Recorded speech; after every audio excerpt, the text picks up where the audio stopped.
영화에 담긴 메시지를 살펴보는 채널 무비 엑스레이입니다.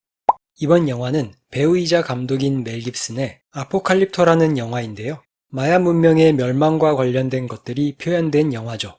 하지만 감독이 마야 문명의 멸망을 소재로 삼았던 것은 마야가 왜 멸망할 수밖에 없었나를 보여주려는 것이 주 목적이라서가 아니라 많은 영화들이 그렇듯 마야는 소재일 뿐이고 현재를 사는 우리에게 어떠한 메시지를 전달하려는 것이 주 목적이죠.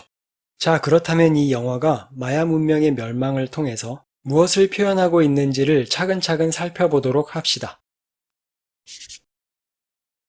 아포칼립토라는 영화를 살펴보는 데 있어서는 무엇보다 성경적인 관점으로 바라보는 것이 많은 도움이 될 수 있는데요. 왜냐하면 이 영화는 성경에서 가장 마지막 책인 요한계시록과 관련된 것들을 표현하는 영화이기 때문이죠. 영화의 제목인 아포칼립토라는 단어는 많은 사람들에게 생소한 단어이기도 하면서 아포칼립스라는 단어를 떠올리게 하는데요. 아포칼립스는 세상의 종말이라는 뜻을 가지고 있는 단어이면서 요한계시록을 뜻하는 단어이기도 합니다. 그렇다면 아포칼립토는 어떤 뜻을 가지고 있는 단어일까요? 감독은 이 단어를 종말이라는 의미와는 반대인 새로운 시작이라는 의미를 가진 단어로서 사용했습니다. 그러니까 영화의 제목인 아포칼립토에는 종말을 맞이하고 새롭게 시작한다는 뜻이 담겨 있는 것인데요. 실제로 영화의 줄거리가 종말과 함께 새로운 시작을 보여주고 있으며 이것은 요한계시록에 담겨 있는 내용과 일치하는 부분이죠. 요한계시록은 하나님의 심판으로 세상이 종말을 맞이하고 하나님과 성도들이 새로운 세상에서 새 출발을 하는 내용으로 마무리되거든요. 자, 그럼 지금부터는 성경에서 볼 수 있는 종말과 관련된 내용들을 영화에서 어떻게 표현하고 있는지를 조금 더 구체적으로 살펴보겠습니다. 영화 초반에 겁에 질려서 어딘가로 이동 중인 어떤 부족을 제규어발 일행이 목격하는 부분부터 봅시다. 그때 제규어발은 뭔가 심상치 않다는 것을 느끼지만 부족의 리더급으로 보이는 그의 아버지는 관심을 갖지 말 것과 더불어 아무에게도 오늘 목격한 것을 말하지 말라고 당부하죠. 사람들에게 두려움을 심어줄 수 있다는 이유에서였습니다. 그리고 나서 오늘은 조상들의 신성한 언덕에 갈 것이고 조상들의 혼령들이 우릴 인도해 주실 것이라며 아들을 안심시키려 하죠. 그래서 그날 밤에는 부족 전체가 신성하게 여기고 있는 어떤 장소로 이동한 다음 부족의 원로에게 나름의 교훈이 담긴 말씀도 듣고 모두가 춤을 추면서 완전히 느슨한 마음 상태로 하루를 마무리했었습니다. 그런데 그로 인해서 결국 제규어발의 부족은 정신 차리고 경계하고 있어도 모자랄 마당에 대비는커녕 완벽하게 무방비로 침략을 당하게 되죠. 이렇게 제규어발의 부족이 마야 전사들에게 침략당할 때의 모습은 종말이 임하기 전의 교회의 모습과 유사한 부분들이 있는데요. 먼저 부족민들이 두려워하지 않도록 아무에게도 말하지 말라면서 제규어발의 아버지가 당부하는 장면은 교회 내에서 예수님께서 이 땅에 곧 다시 오신다는 얘기를 못하게 막는 모습을 떠올리게 합니다. 예수님께서 이 땅에 다시 오실 때 이 세상에 심판도 임하게 되는데요. 그런 얘기는 성도들을 걱정하게 만들고 두려움을 갖게 한다는 이유로 말입니다. 교회 바깥도 아닌 교회 안에서 일종의 리더 역할을 맡고 있는 자들 중에 예수님의 재림과 심판에 관련된 말들을 못하도록 막는 자들이 나타나기 시작하는 것입니다. 종말이 다가옴에 따라서 말입니다. 현재 교회에서 볼 수 있는 현상이고 저도 직접 본 적이 있죠.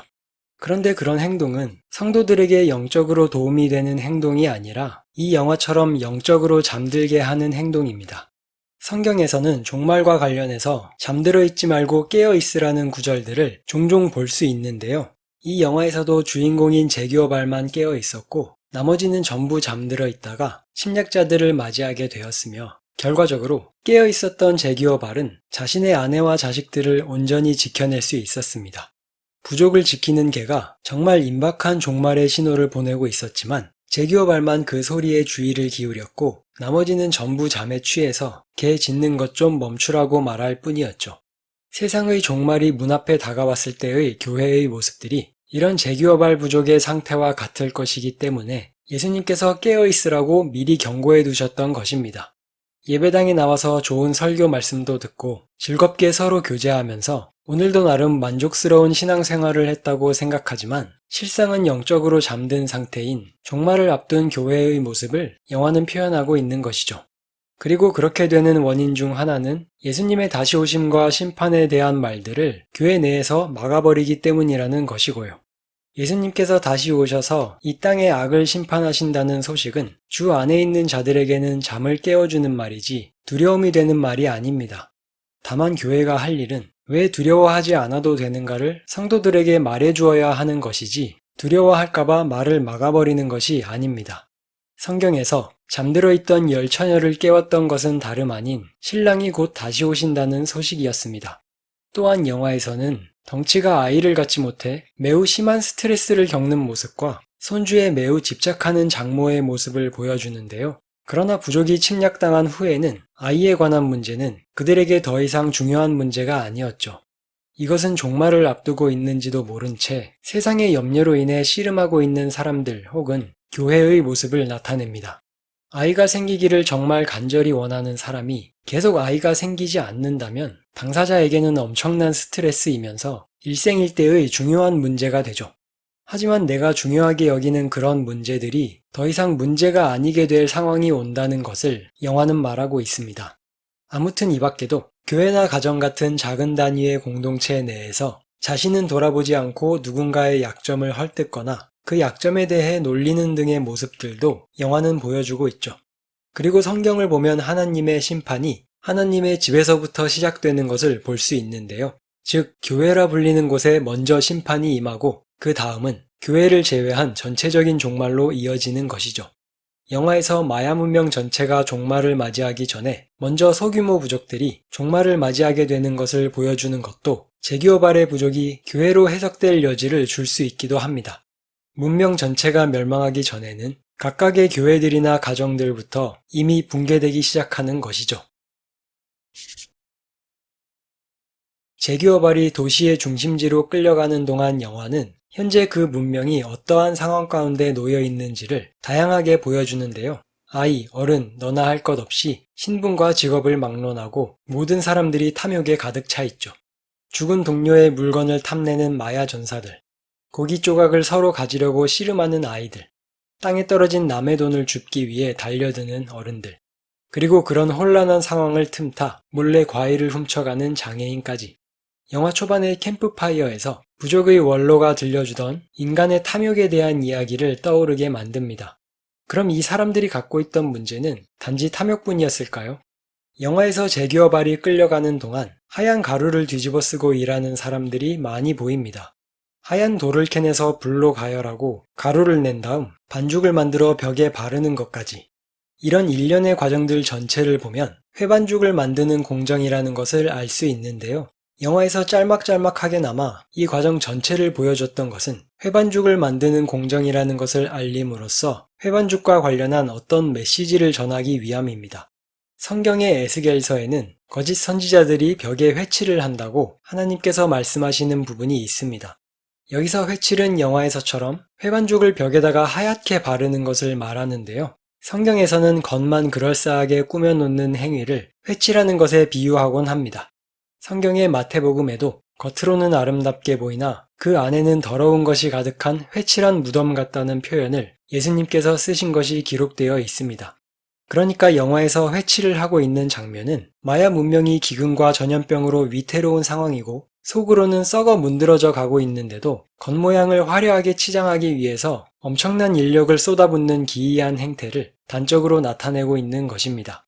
이것은 비단 과거의 일이라고만 생각할 순 없는 현상이죠. 그리고 그것을 위해 어떤 노예는 피를 토해가며 일을 하고 있고요. 겉모습에 관한 얘기가 나와서 말인데요. 영화에서는 마야인들 모두가 얼굴에 구멍을 뚫어서 액세서리들을 장착하고 있잖아요. 거기에 추가로 몸에 상처를 내서 문양들을 새기거나 몸에 무언가를 그려놓은 것을 볼 수 있죠. 그런데 우리는 이와 비슷한 현상들을 더욱더 문명화된 현대시대를 살고 있는 우리들에게서도 발견할 수 있습니다. 성형, 문신, 피어싱이죠.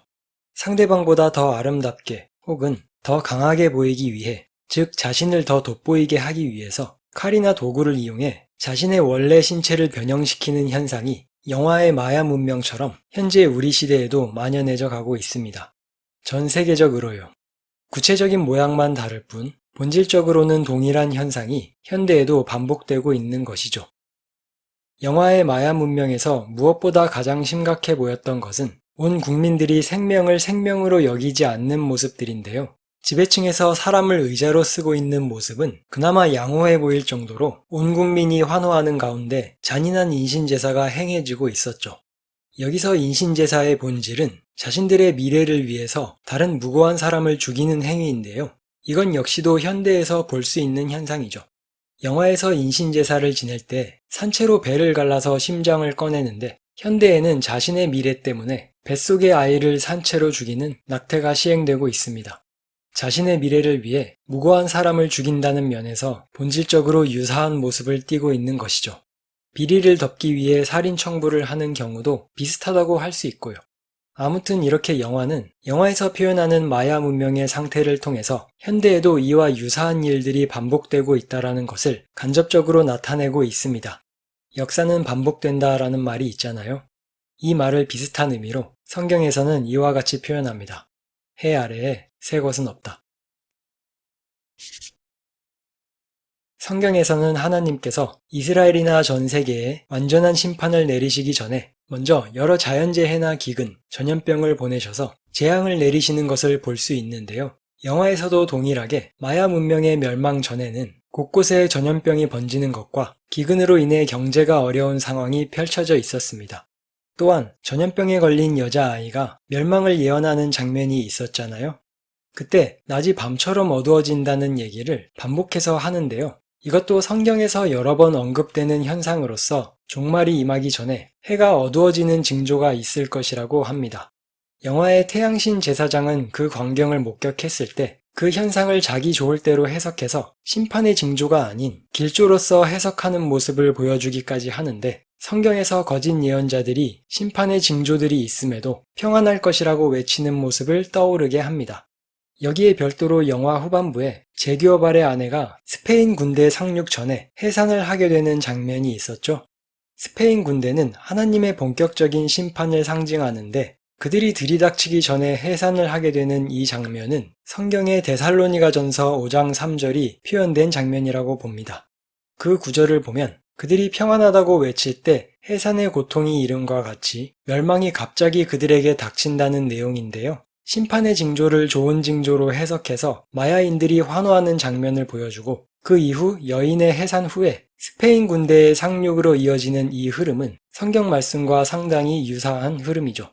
여담이지만 하나님께서 전쟁으로 어느 나라나 민족을 심판하실 때 반드시 선한 의도를 가진 민족만을 사용하시지는 않습니다. 그러니까 마야 문명이 실제로 스페인으로 인해 멸망당했다면 스페인은 하나님에게 있어서 그냥 심판의 도구였을 뿐이고 그것 자체는 스페인에게 침략에 대한 어떤 정당성을 부여하지 않습니다. 하나님께서 고대 이스라엘을 심판으로 멸망시키실 때 어떤 선한 의도를 가진 민족에게 멸망당하도록 하신 것이 아니었죠.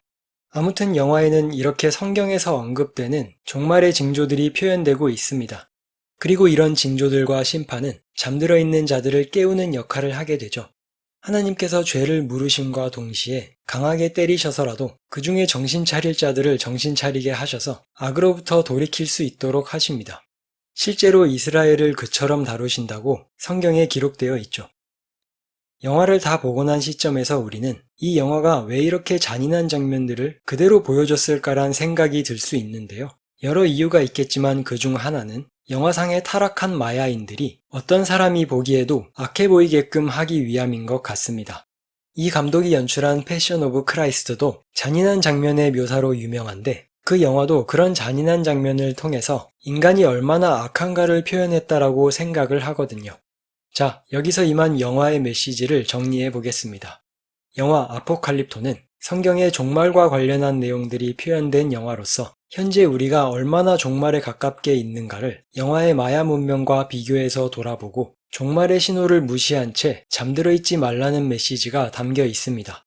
내가 속한 문명이 영화에서 묘사된 마야 문명처럼 타락하게 된다면 내가 중요하게 여기던 그런 문제들이 더 이상 문제가 아니게 될 상황이 온다는 것이며 더군다나 과거와는 다르게 인터넷으로 인해서 전 세계가 비슷한 모양새를 갖춰가는 이 시대에 전 세계적으로 우리 모두가 올바른 방향으로 가고 있는가? 혹시 하나님께서 전 세계에 걸쳐 사인을 보내고 계신 것은 아닌가라는 질문을 영화는 던지고 있습니다.